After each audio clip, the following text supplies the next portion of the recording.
The farmer taught her to avoid blisters by spitting on her hands.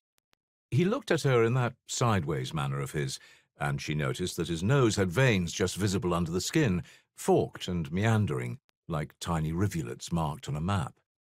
She knew that she should not stare at his nose. She had been taught by her aunt that she should never pay attention to any obvious physical feature. People come in different shapes and sizes, Annie said. Don't make it awkward for them. She rested her gaze away from the farmer's nose and looked into his eyes, wondering what age he was.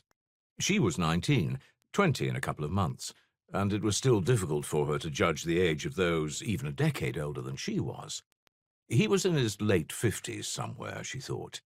His eyes, she noticed, were grey, and clear, too. They were those of one who was used to the open, to wind and weather, to open spaces.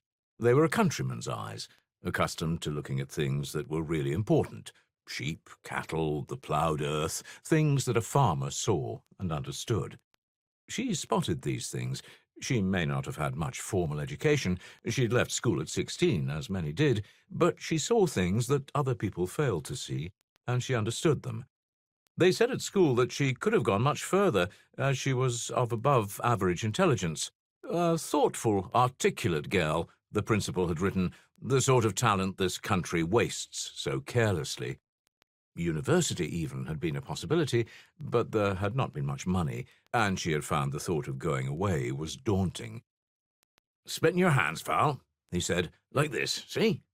He spat on his right hand first, then the left. "Then you rub them together," he continued. "Not too much, mind, or it won't work. You try now. You show me." She smiled and looked down at her hands.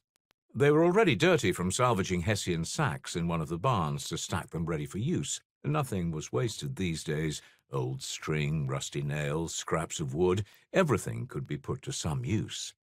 Her hands were still soft, though, and he had noticed. "You don't mind if I call you Val?" asked the farmer. "It would be a bit of a mouthful to call you Miss—" He trailed away, looking momentarily embarrassed. "Eliot. Miss Eliot.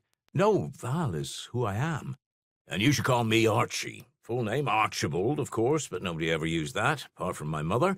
Mothers usually call their sons by their proper names. I knew a lad at school who was called Skinny by everybody. He was that thin, but his mother always called him Terence."